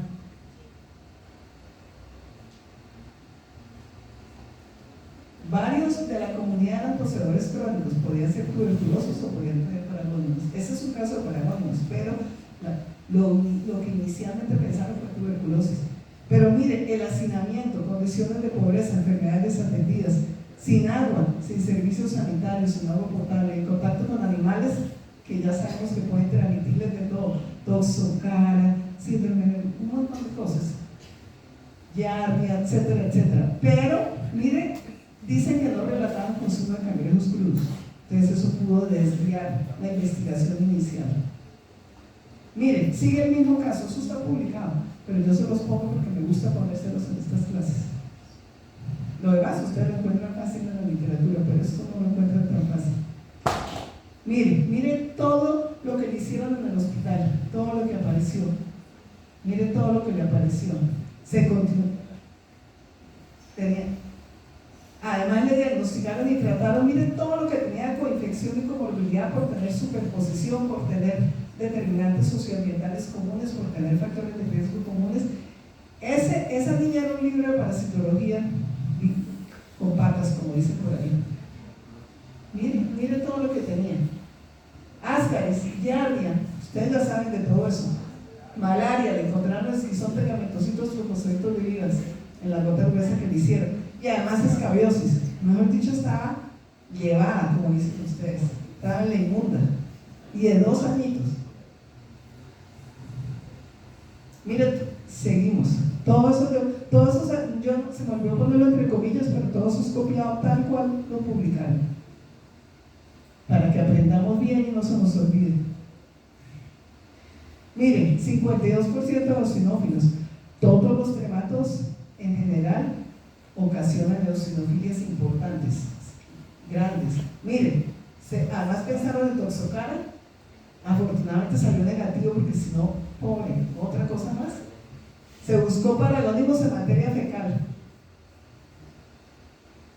y ahí lo encontraron. ¿Sí ven? Creo que en el esputo no les apareció, pero les apareció, en el esputo debía aparecer el BK, el bacilo tuberculoso, pero desapareció el paragónicos finalmente en materia fecal. Y le dieron triclavendazol y le dieron se lo dieron 20 miligramos en un día. Hay esquemas de 10 o de 20. Ustedes ya les comenté que pueden existir varios esquemas. Bueno, y finalmente mejoró, porque de todas maneras los niños tienen más posibilidad de mejorar. Están formando todavía el sistema inmune, pero de todas maneras, pero tenaz ese caso. Bueno, diagnóstico, ya hablamos de diagnóstico. El diagnóstico, pues, busca los huevos en el comprobado con la expectoración, pero ya sabemos que hoy en día se hace inmunodiagnóstico, detección de anticuerpos específicos contra la fascia hepática, también finalmente se puede hacer PCR. Y finalmente, ¿cuánto tiempo nos queda? ¿3 y qué? Listo, nos queda. Porque a mí me gusta que ustedes no salgan exactamente a las 4, porque yo sé que hay algunos que de 4 a 6 tienen algunas selectivas o tienen alguna cosa, entonces de pronto acaban un poquito antes. El último tremato de hoy, importante. No existe en Colombia, no hay transmisión en Colombia, pero los países vecinos la tienen. Entonces, si ustedes tienen un paciente, por ejemplo, en algún lugar limítrofe con Venezuela, pues igual hay que conocer la geografía médica de Venezuela y saber en qué lugares de Venezuela, porque tampoco es en todos los lugares de Venezuela que hay esquistosomiasis. Además, allá está en vías de eliminación, en programas de eliminación, entonces, bueno, no es en todos los lugares.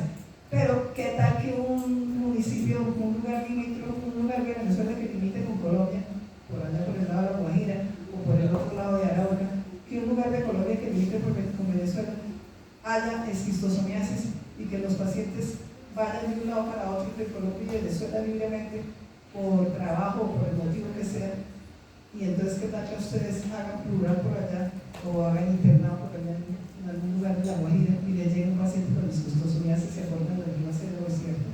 Entonces por eso es que aunque en Colombia no haya transmisión, tenemos que conocer lo mínimo, lo básico de esquistosomiasis. Son trematos de sexos separados, es el único, los demás son hermafroditas, son bonitos. Como diría la profe Julie, que es la que le encantan esos términos, qué belleza, diría ella. Ahí está, la hembra vive dentro del macho en un conducto que se llama conducto ginecóforo. Generalmente la hembra es más larga que el macho. Son trematos de la esquistosomiasis, los esquistosomas son trematos de hábitat sanguíneo, viven dentro del sistema porta-mesentérico. No viven en el intestino, ni en el pulmón, ni en el hígado, viven en el sistema porta-mesentérico, son trematos sanguíneos. Bueno, ahí está el huevo. Los estadios parasitarios del ciclo es lo mismo: huevo, estadios larvarios, adulto, tiene unos periodos intermediarios que son los caracoles. Entonces, fasciola y paragónico son zoonosis. Esquistosomas se pueden encontrar en animales, pero resulta que esos animales donde se puede encontrar esquistosomas no son importantes dentro del ciclo de vida, son depreciados para el ciclo de vida y para la transmisión. Entonces, esquistosoma no es zoonosis. Fasciola y paragónico sí son zoonosis, esquistosoma no es zoonosis. Entonces, esos son los huevos. No sé si se los vamos a mostrar en el laboratorio, porque los que habían nos los regalaron hace muchos años del Brasil, aquí como no hay. Entonces, no sé si ya se perdieron o se dañaron, creo que ya, en fin. Pero me acabo de acordar que la profesora Yuri, que estaría aquí conmigo en esta clase con ustedes, que están en congreso en Brasil, lo voy a escribir a ver si se consigue que le regalen, porque hay que renovar eso. Bueno, la cercaria, la de fasciola es una cola simple, esta es cola bifurcada, es la forma infectante para el humano. El caracol, los periodos intermediarios, donde se desarrollan los estadios asexuales. El ciclo de vida. Entonces, aquí hay bastantes diferencias con relación a los otros trematos. Aquí no son de transmisión alimentaria. Fasciola y paragónico sí son de transmisión alimentaria, como ya sabemos. Aquí no, aquí entra por el agua. Se parece más al mecanismo de entrada de las viroides ursinarias. Aquí la cercaria de esquistosoma, que es la forma parasitaria infectante para el humano, entra por la piel. Cuando el humano se mete al agua donde están esas cercarias, que son las que se le puede meter por la piel, hacer actividades de la vida diaria o deportivas o recreativas en esas aguas donde están las cercarias, donde obviamente también están los caracoles específicos, los periodos intermediarios de esquistosoma, donde está todo el ecosistema. Y entonces, si el humano se mete a tomar agua de ahí, a nadar, a bañarse, a sacar el agua para beber, a lavar la ropa, entonces Entonces, al contacto con la piel de esas cercares, aprovechan y se entran y infectan. Ahí está el ejemplo. Y eso, hay una cantidad de información en la historia de la esquistosomiasis, en la historia de la medicina tropical, que la esquistosomiasis, así como lo que pasa es que nosotros no nos alcanza el tiempo, porque si no, pobrecitos ustedes, yo trato de liberarlos antes de las 4, porque realmente yo entiendo que es muy difícil estar concentrados 2 horas seguidas, y trato como contarles historias o cosas para... Tenemos que despertarlos un poquitico, o hacer, si quieran hacer pausas al día, moverse, cambiarse de lugar, lo que sea, porque realmente uno se va durmiendo. Así está interesado y así le gusta. Entonces hay una cantidad de historia. Así como el Bancocercosis dice que llegó a América Latina con los esclavos africanos, en la historia de la esquistosomiasis también llegó a América Latina, afortunadamente no llegó a Colombia, con los esclavos, con el tráfico de esclavos. Entonces, y efectivamente las zonas las zonas de África donde todavía hay esquistosomiasis coinciden con los lugares de Brasil. Si uno uniría los mapas de esa parte de África con Brasil, los uno coincide con los lugares de Brasil donde todavía hay esquistosomiasis, solo que ya hay programas de eliminación. También las esquistosomiasis son enfermedades desatendidas. Bueno, entonces, allá aparece esquistosoma manzoni.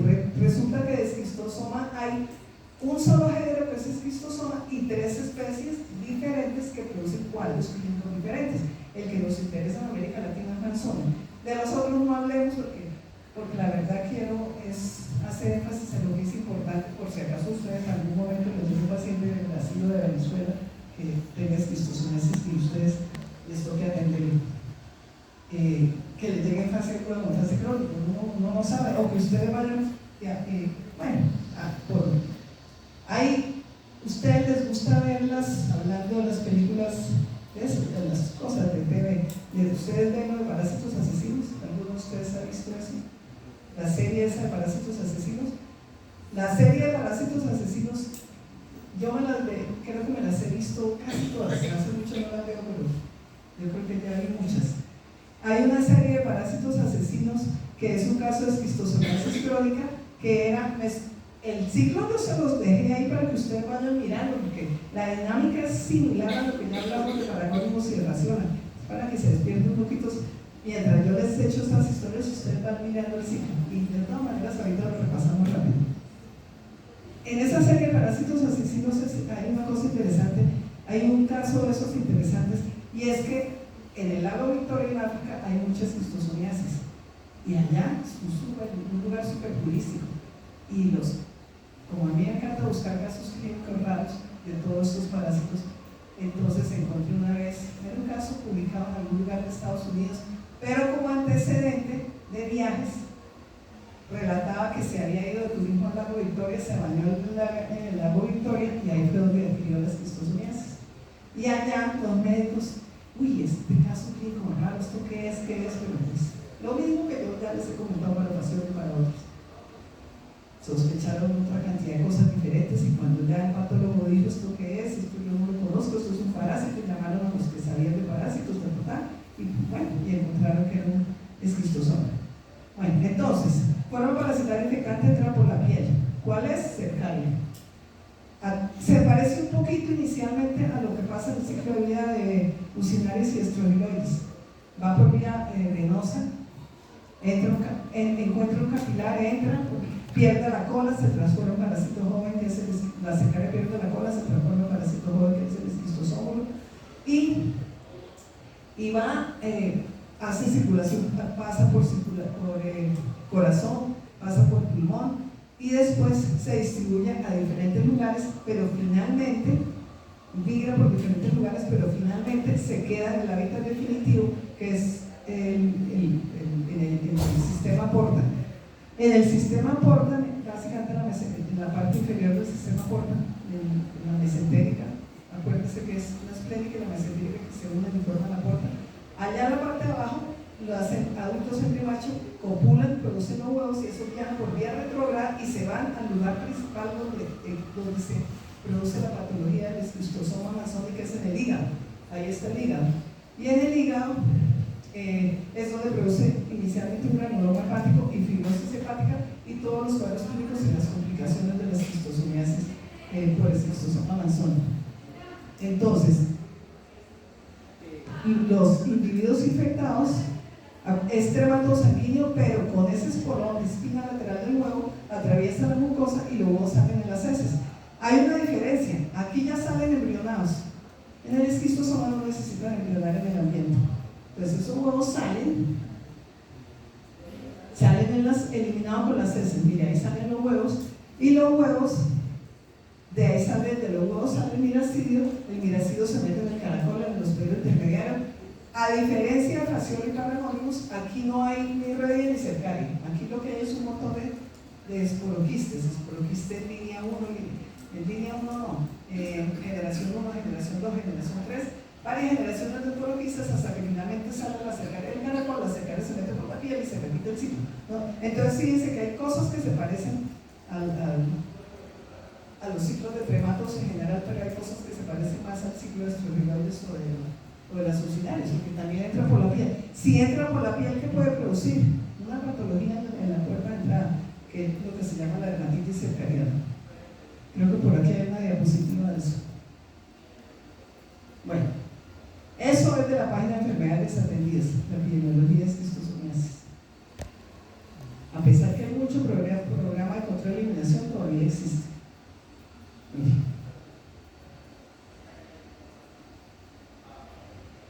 Todavía la enfermedad está presente en Brasil, Venezuela, nuestros países vecinos, por eso tenemos que saber que existe, por lo menos lo básico, para poderlo sospechar.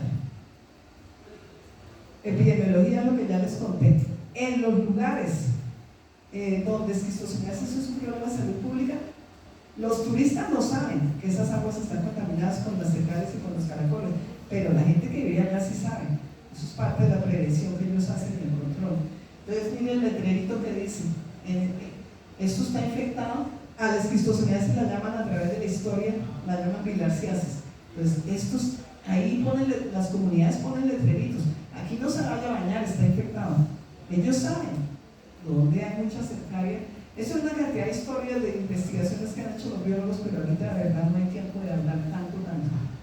Pero ahí está la epidemiología, entran a bañarse, entran a las actividades recreativas, toda la vida normal de la comunidad es en el agua contaminada con las cercarias y donde están los caracoles, entonces pues listo, quedan infectados. Patología. La patología más importante es la fibrosis hepática, es en el hígado. Entonces, cuadros clínicos. Entra por la piel, la cercaria, entonces puede producir, acuérdense que en usinar estrogeloides también puede producir alguna dermatitis y que hay que hacer diagnóstico diferencial con los síndromes de migración larvaria cutánea, con los ancilostoma brasileños y caninos, pero aquí se llama, como es la cercaria la que entra, los que estudiaron ese cuadro clínico le pusieron dermatitis cercariana. Pero ¿qué pasa? Lo que ya les dije, va por vía sanguínea y se puede diseminar por diferentes órganos y sistemas. Hay todas las respuestas inmunes en la interacción parásitos-PR, como les dije en Filares, de la respuesta tipo 1 a la tipo 4, y en la fase aguda arman un cuadro clínico que es parecido como una sepsis, que se llama síndrome multiorgánico o de lesión múltiple de órganos y sistemas, y se llama en la fase aguda, el investigador japonés que describió ese síndrome agudo fase con la esquistosomiasis lo llamó síndrome de Katayama, así se llama. Y hay una eosinofilia que es altísima. Yo vi cuando estudié en Brasil casos clínicos, por eso cuando llegué aquí a trabajar dijeron, ay no Patricia, usted sí ha visto esos casos de usted da esa clase, y ahí figuró por siempre, como dicen ustedes. Y yo sí vi casos clínicos y tenían eosinofilia de más del 60%. Y a los que les daba el caso de la fase aguda, no son los que viven en el área endémica, ellos ya tienen interacción con el sistema inmune desde que nacen, ellos ya han hecho la fase aguda, también como los perritos se infectan y se infectan permanentemente si no salen del ecosistema. Pero los que caen, los que se infectan, son los turistas que no saben y se van por allá y hacen actividades acuáticas, la historia que les conté del lago Victoria, esos son los que quedan con la fase aguda. En las comunidades donde estas esquistosomiasis son problemas de salud pública, también hacen la fase aguda, es como parecido a los niños, principalmente hacen la fase aguda de los niños, pero pues ellos van adquiriendo con la infección parasitospero van adquiriendo la tolerancia y lo que se llama inmunidad concomitante, que es una inmunidad específica para la esquistosomiasis, que ahorita tampoco hay tiempo de profundizar tanto, pero al que le interese yo le mando artículos o le pregunto a la profesora Miriam Navarrete, que en alguna época dimos clases las dos, una vez en un curso que ella hizo y hablamos de la inmunidad concomitante en esquistosomiasis. Y en la fase crónica, que es la más importante que se ve en nuestros países vecinos y que se ve en general en las comunidades, hay dos formas clínicas, una que se llama hepatointestinal y otra que se llama hepatosplénica.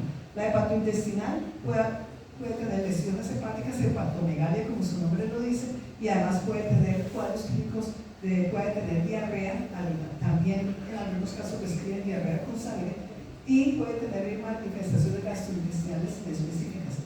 Y la hepatosplénica tiene, como su nombre lo dice, dentro de los síntomas y signos, además de hacer síndrome febril eventual, bueno, el síndrome febril de esquistosomas más en la fase aguda. En la fase crónica lo que más predomina es hepatosplenomegalia y otras manifestaciones. Y las complicaciones, que ya casi no se ven porque hay programas de control y eliminación, pero eran grandísimas y generaban mortalidad, era todo lo que ustedes también se acuerdan mejor que yo, que es todo lo del hiperesplenismo y todo lo de la hemorragia de vías digestivas superiores por... ¿Quién se acuerda? Rápidamente que nos comente a todos. Ustedes que acabaron de ver fisiología. Todo lo del hiperesplenismo. ¿Sí vieron eso, cierto? Que son las complicaciones de la circulación colateral. ¿De todo eso se acuerdan o no? Sí, a ver, usted que dijo que sí. Recordemos rápidamente con los compañeros, ya está cansado. ¿Qué? Ya, entonces repasen ustedes que eso es parte de la fisiología que ustedes ven en cuarto semestre. En todo caso, eso ya no se ve y no creo que lo vayan a ver ustedes porque pues tampoco creo que eventualmente podrán ver un caso de esquistosomiasis aquí sí.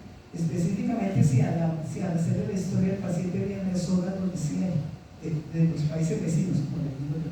Pero es importante que conozcan, no vamos a profundizar, pero es importante que sepan. El diagnóstico es parecido a la geomitiasis, hay que identificar los en las heces, determinar la carga parasitaria, el método de Cato-Katz, que es el que les explicó la profe Julieta, es para geomitiasis, y el control de eliminación es parecido a lo que ya hablamos para la geomitiasis. Estos, la esquistosomiasis, comparten determinantes ambientales con la geomitiasis, y hay más. En el Brasil y en Venezuela, donde hay esquistosomiasis, hay coinfección con geomitiasis. Pero mire, quimioterapia, educación de salud, lo mismo que ya hablamos ayer. Y eso es un programa de control de esquistosomiasis. Eso es una imagen de todo lo que les he dicho, las páginas del CDC o de las páginas de enfermedades atendidas. Y muchas gracias. ¿Y qué hora es? Vea, alcanzamos a acabar antes de las 4 como yo quería. No sé si tienen preguntas. Gracias por venir. Debería estar el salón lleno porque ustedes son más de 100, pero pues, en fin.